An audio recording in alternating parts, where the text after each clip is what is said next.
Oke, Assalamualaikum warahmatullahi wabarakatuh. Waalaikumsalam warahmatullahi wabarakatuh. Salam sejahtera untuk kita semua. Kembali lagi dengan podcast Handayani, podcast dari SMA Negeri 1 Kembaran Banyumas. Kali ini kita akan berbincang dengan salah satu guru penggerak di SMA Negeri 1 Kembaran, yaitu Ibu Ani Kuswardani. Beliau guru penggerak angkatan 1 tahun 2020. Oke, kita kali ini akan berbincang terkait pengalaman dari Ibu Ani Kuswardani yang akrab disapa dengan Ibu Dani. Bagaimana pengalaman beliau menjadi seorang guru penggerak di SMA Negeri 1 Kembaran ini. Boleh Ibu menceritakan bagaimana pengalamannya? Pengalaman apa nih, Mas? Sebagai guru penggerak, mungkin mulai dari awal atau mungkin Ibu bercerita dulu sejarah mengapa Ibu bisa menjadi guru penggerak. Sejarah ya. Ini kayak pelajaran IPS ya. Kalau sejarahnya itu sebenarnya nih nggak disengaja, kecemplung gitu aja lah ya. Pendidikan guru penggerak itu kan dulu waktu tahun 20 itu kan di launching Pak Mas Menteri itu ya. Itu kan yang pertama pada saat sebelum pandemi Covid lah. Waktu itu Bapak Kepala Sekolah hanya mengumumkan itu ada pendidikan guru penggerak, siapa yang mau daftar silakan daftar. Jadi Kepala Sekolah itu memberi keleluasaan siapa aja yang mau daftar silakan. Waktu itu di sekolah saya yang daftar itu ada sekitar 5 orang. Dari 5 orang itu pada tahap administrasi semuanya lulus. Kemudian dilanjut dengan ujian kayak TPA itu loh. Suruh ngitung darah terus macam-macam lah kayak TPA itu. Dan kebetulan saya ikut lolos. Kemudian ada 3 orang yang lolos pada waktu itu untuk praktek mengajar. Nah, di praktek mengajar itu kita disuruh mengajar selama 10 menit dari awal mulai pembukaan sampai akhir ya, 10 menit tanpa manusia karena kita hanya berhadapan dengan asesor di laptop. Ini semuanya serba daring, Mas. Nah, di seleksi administrasi pun kita hanya mengisi kayak apa ya, kayak esai itu.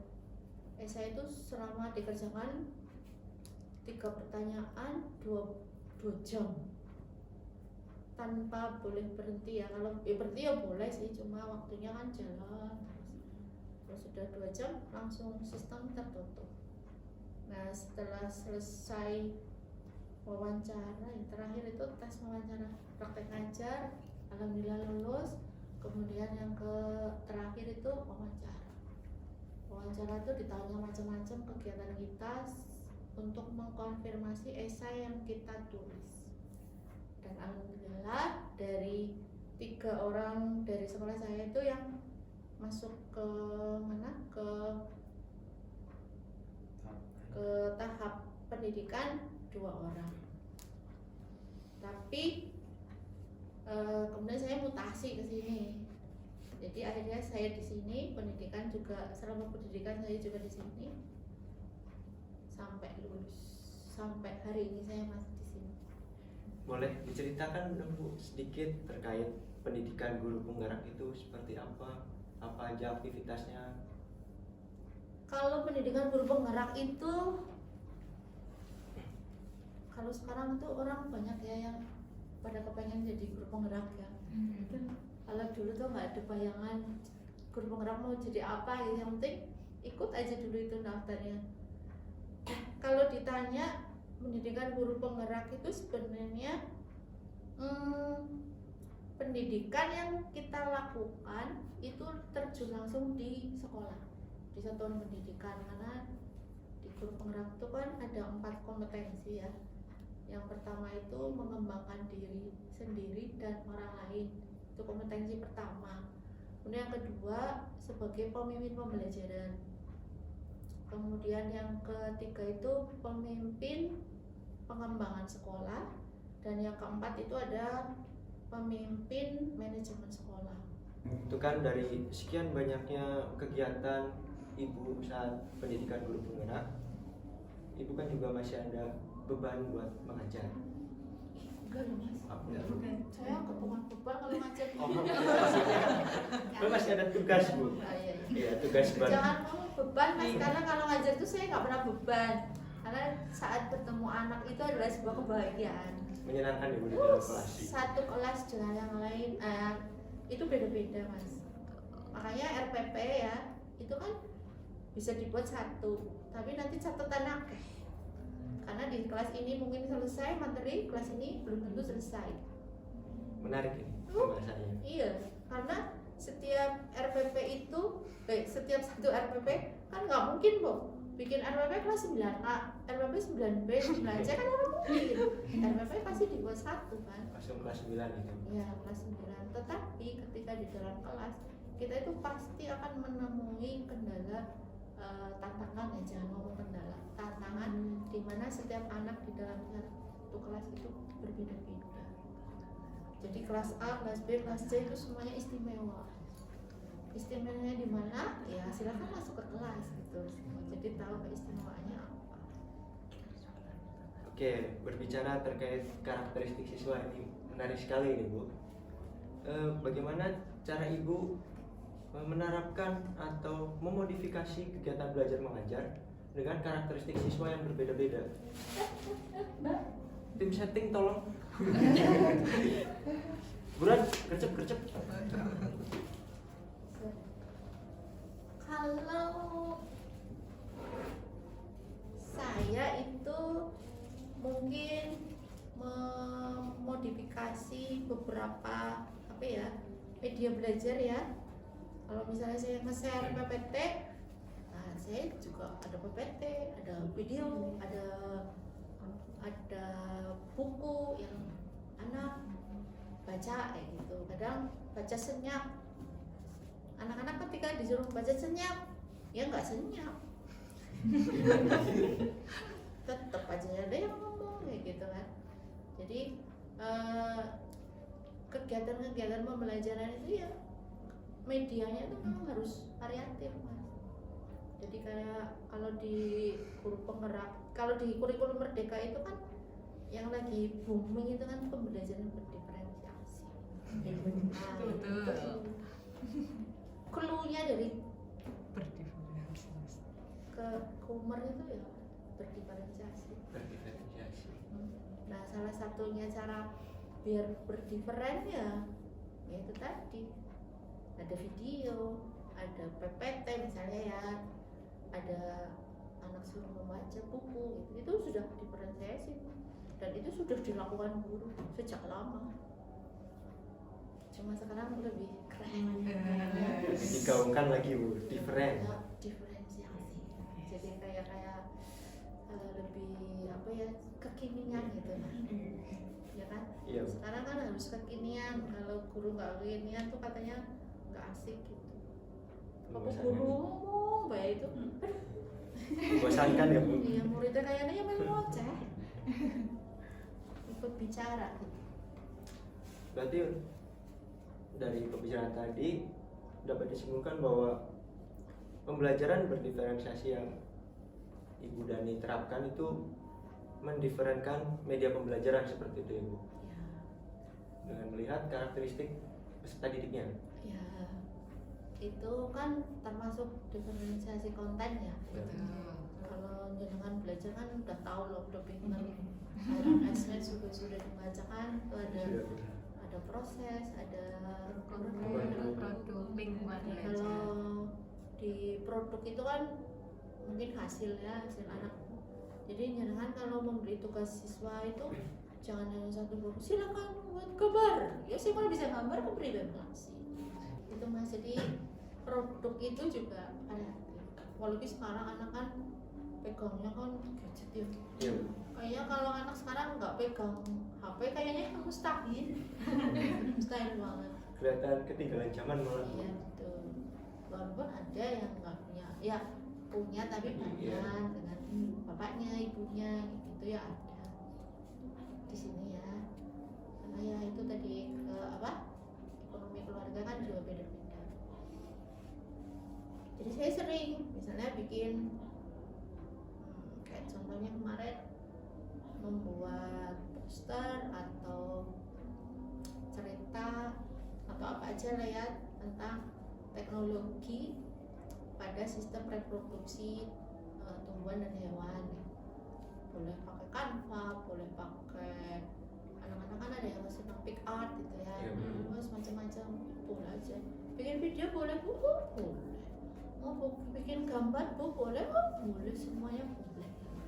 Yang penting kita yang menyiapkan rubrik penilaiannya itu yang adil, kayak gitu.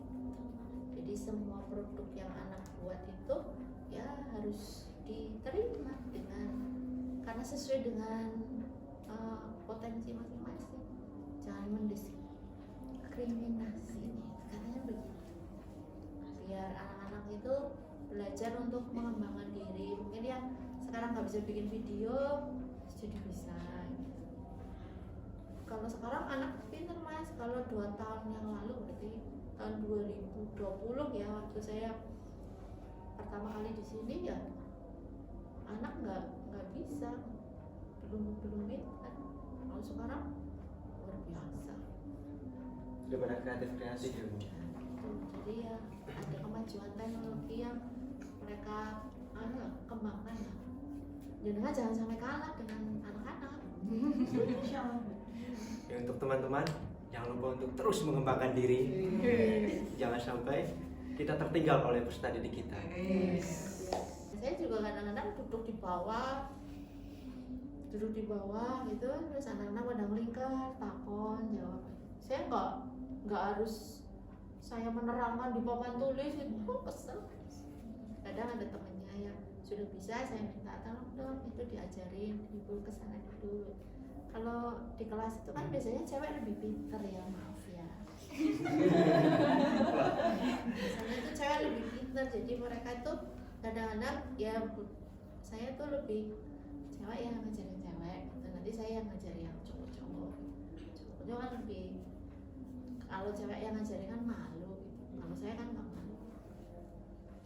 Mereka juga tanya ya enak aja. Iya. Menarik sekali perbincangan dengan Ibu Dani. Tadi juga saya sudah bertanya. Mungkin ada pertanyaan buat Ibu Dani dari audiens? Tadi pertanyaan sudah dijawab. Sebenarnya.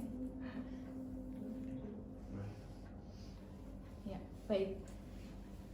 Saya akan bertanya mengenai bagaimana cara Mohon maaf, Kak, bisa perkenalkan diri? Oh dulu? iya. Sebelumnya perkenalkan, nama saya Afifah Nurbaiti. Saya ingin bertanya kepada Ibu Dani mengenai bagaimana cara Ibu membuat pembelajaran yang sesuai dengan kebutuhan siswa yang berbeda di kelas. Terima kasih. Terima kasih pertanyaannya ya.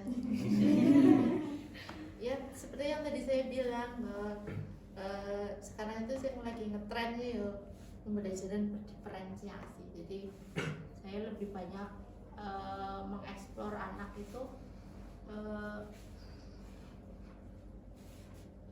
untuk berkolaborasi ya Mbak. Jadi mereka itu harus bisa berkolaborasi, bisa berkomunikasi. Jadi mau tidak mau mereka harus belajar itu berkelompok. Jangan melakukan pembelajaran yang tidak berkelompok gitu. Kenapa? Karena banyak anak itu yang karena hidupnya sekarang itu dengan gadget, mereka itu jarang bisa berkomunikasi dengan orang gitu. Tatap mata aja susah, tatap mata aja nggak mau, karena mereka itu, saya punya murid di kelas 9X lah ya, itu dia kalau ngobrol dengan saya nggak pernah tatap mata, lihat udah nih matamu mana kayak gitu. Nah dengan begitu kan ketika dia berkelompok dia kan mobile, badannya diangkat ya, badannya diangkat terus dia harus bergerak cari temannya gitu. Jadi duduk di bawah, saya minta kelas itu harus selalu bersih kalau pelajaran saya, tiba-tiba aku duduk di bawah, saya nggak mau anak-anak tiba-tiba nyapu dulu ya Bu, nggak mau, harus bersih kelasnya dulu baru ketika saya suruh duduk di bawah ya duduk di bawah, kalau kotor ya resiko, soalnya mau orang nyapu. Itu sudah saya komitmenkan dari awal ketika pembelajaran dengan anak-anak, itu sudah ada kayak kesepakatan kelas gitu ya. Di kelas itu harus bersih, kolaborasi penting, terus komunikasi juga penting. Jadi di pembelajaran saya yaitu tadi, selain berdiferensiasi harus ada kolaborasi, harus ada komunikasi, presentasi penting ya, anak untuk ngomong, dan yang terakhir itu refleksi. Gimana Mbak Afifah, apakah puas dengan jawabannya? Ya, puas, sudah puas. Bisa bohong ya Mbak. Ada yang lain? Saya buka 3 pertanyaan, tadi 1 pertanyaan sudah terjawab. Mau bertanya, perkenalkan saya Lutfiana Mila Sandi. Siapa Mbak? Lutfiana Mila. Viana. Mila juga nama Bapak. Saya ingin bertanya, tadi sudah dijelaskan dengan sangat menginspirasi sekali tentang pembelajaran berdiferensiasi. Nah, pembelajaran berdiferensiasi ini kan memberikan fasilitas kepada peserta didik yang berbeda-beda gitu. Nah, dalam pelaksanaannya apakah Ibu pernah merasakan kesulitan atau tantangan khusus, dan apakah waktunya itu dirasa cukup Bu, seperti itu? Kalau ditanya pernah nggak? Pernah Mbak. Pada saat pembelajaran itu daring, di pembelajaran daring itu kan kita nggak ketemu murid kan. Nah disitulah kita itu hanya ketemu anak di dunia maya ya. Kadang-kadang saya ketika saya lakukan jimit gitu, itu yang bisa yang masuk kelas tuh misalnya ada 32 anak, yang masuk itu paling 20, yang lainnya kemana gitu. Gak paham saya kan, di rumah kan ya. Ya jadi saya mau tidak mau saya kan harus mendiferensiasikan mereka kan.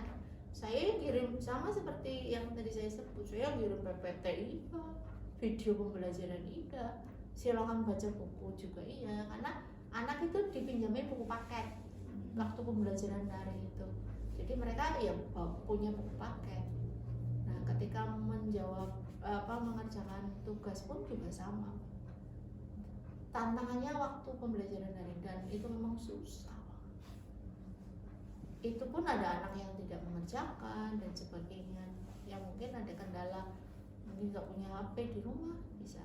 Tapi itu semua diantisipasi dengan orang tua mengambil tugas ke sekolah. Jadi waktu itu memang luar biasa, dan jangan sampai terjadi lagi, dan jangan sampai anda merasakan pembelajaran daring. Ya nyenengan juga merasakan kan. Iya. Rasanya pembelajaran daring kan gitu. Apalagi takkan kalau siapa ya. Saya juga pikirnya kayak gini, anak itu ketika kalau orang tuanya punya pendidikan tinggi sih mungkin bisa ngajarinnya. Kalau orang tuanya dagang dan sebagainya, kan anak pada saat pagi itu kan orang tuanya mungkin pada bekerja, mereka mau belajar sama siapa gitu. Nah tantangan terbesar itu saat itu. Sekarang makanya ada pembelajaran tatap muka sih, seneng banget. Apalagi pertama kali ketemu murid yang seneng kayak kamu kan yang itu ya gitu kan. Dulu pernah ada tatap muka iya, ada yang masuk ada yang enggak, paruansa. Nah kamu kan yang itu, kamu kan yang itu gitu. Jadi excited banget gitu ketemu murid yang itu. Makanya kalau ketika jenengan ketemu murid sekarang itu ya nikmati. Kalau udah daring gitu nggak nikmat. Kalau jenengan masuk ke kelas 9 itu luar biasa. Udah pernah masuk kelas 9? 9A, 9B, seneng banget di sana. Kelas yang paling menyenangkan. Banyak tantangan. Tapi saya di kelas 9A itu ya, kan ada anak yang gede banget ya Mas ya. Dia tuh ketika disuruh apa tuh namanya ice breaking gitu ya. Ketika saya kan pernah nyuruh mereka tuh ice breakingnya tuh kayak gini, tepuk semangat gitu. Kalau tepuk semangat kan nggak asik ya. Saya bilang, tapi ini bukan buatan saya juga, tetap lah ya. Reels lagi. Ya, di hatiku gitu kan ada cinta. Jadi itu seneng banget. Bener-bener gede banget. Dan dia mau tepuk, dia mau senyum, dia mau mengikuti saya itu sih sudah seneng banget gitu. Karena apa ya? Saya kadang-kadang berpikir bahwa anak yang besar itu kalau disuruh ice breaking nggak mau gitu, tapi dia mau, jadi saya senang. Dan itu pun dirasakan oleh salah satu CGP angkatan 8 nih. Katanya tuh, ibu saya ini guru SMK mesin itu orangnya harus serius gitu. Anak saya kalau disuruh tepuk gimana ya? Ternyata ya setelah dia praktek, ternyata anak SMK jurusan mesin disuruh tepuk seneng. Saya ketawa. Berarti praktek terus Pak? Iya. Sampai sekarang dia kalau ngajar muridnya ya ada ice breaking yang Cukup ampuh ice breaking ini. Dan di guru penggerak itu ada yang namanya pembelajaran KSE, kompetensi sosial emosional. Jadi di situ tuh kadang anak-anak tuh diajak untuk silakan ambil napas ya gitu. Jadi kayak apa ya? Kayak disuruh ambil napas terus diem gitu. Jadi ada kayak refreshing, merefresh dirinya gitu. Oke, tadi pertanyaannya sudah terjawab. Alhamdulillah. Selanjutnya satu slot lagi buat pertanyaan. Satu lagi ya. Ya. Ini Bu, saya mau bertanya. Saya Nggak ditanya namanya Mas. saya iya. Oh iya, saya Tika Melinawati, Bu. Saya mau bertanya, ketika kita merancang modul, merancang pembelajaran kita tuh sudah berangan-angan ya Bu. Ini pembelajaran akan berhasil nih, pembelajaran berdiferensiasinya akan berhasil nih. Tapi kadang-kadang di kondisi di lapangan itu ya itu ada tantangan-tantangan tersendiri. Nah, gimana sih strategi dari Bu Dani biar pembelajaran berdiferensiasi yang udah kita susun di modul itu bisa berhasil Bu? Strateginya itu bagaimana? Kalau kita menyusun sebuah rencana itu kan kita udah ada plan A, plan B, plan C Mbak. Jadi pada saat tidak berhasil ya kita ubah ke plan B, ke plan C gitu.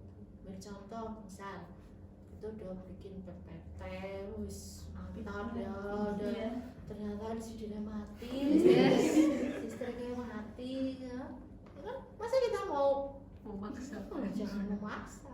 Jadi kita harus punya banyak trik lah ya. Jadi LKPD itu penting Mbak. Ketika listrik nggak ada, LKPD itu yang jadi andalannya kita gitu. Jangan sampai anak-anak nggak ada aktivitas sama sekali. Jadi ketika anak selesai LKPD kan mereka presentasi ulur-ulur aja waktunya gitu. Iya kan. Habis itu jangan lupa kalau sudah selesai beri penguatan. Jadi saya seperti itu Mbak.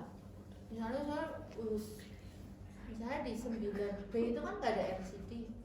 Ya, masa saya mau maksa pakai LCD walaupun anak-anak kadang-kadang Bu Dani itu jahat, Bu Dani itu pilih kasih misalnya. Kalau di sana disetelin TV, di situ disetelin video, sini enggak, lu pintu LCD orang aja.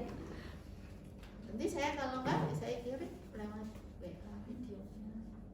Kayak gitu Mbak. Jadi kita harus punya banyak strategi. Makanya jangan cuma punya satu RPP bagi kita dewa banget gitu loh. Jangan sampai. Yang penting itu kita harus ya kita. Kalau saya sih itunya cuma LKPD. Kalau sudah ada LKPD itu anak-anak anteng, silakan diskusi gitu.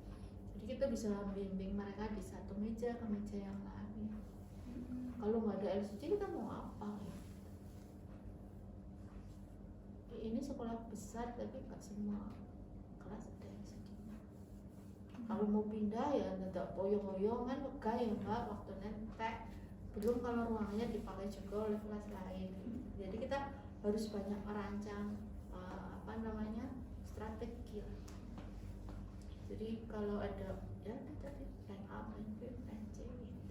Apalagi kalau sudah merancang pembelajaran terus Bu Dani silakan mengikuti rakor mewakili kepala sekolah ya wis mbok arep ngapa bocah. Jadi siapkan LKPD, jangan pernah masuk kelas tanpa membawa apa-apa, sombong.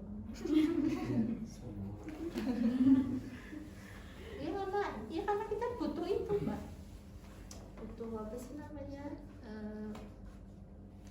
butuh media pembelajaran bagi anak yang pembelajaran itu bermakna bagi mereka. Jadi jangan pernah kita ngomong terus bocah bosan, kayak gurunya ngomong baik gitu. Jadi lebih baik ya kita mereka yang banyak beraktivitas bukan kita, karena yang belajar mereka kok. Jenengan kan wis pinter, jadi guru masa udah pinter ya mas. Jadi mereka yang kita eksplor. Jadi grup WA itu penting mbak sekarang ya. Jadi semua share misalnya LCD nyala, oh silakan baca WA grup. Oke, terima kasih banyak. Wassalamualaikum warahmatullahi wabarakatuh. Waalaikumsalam warahmatullahi wabarakatuh.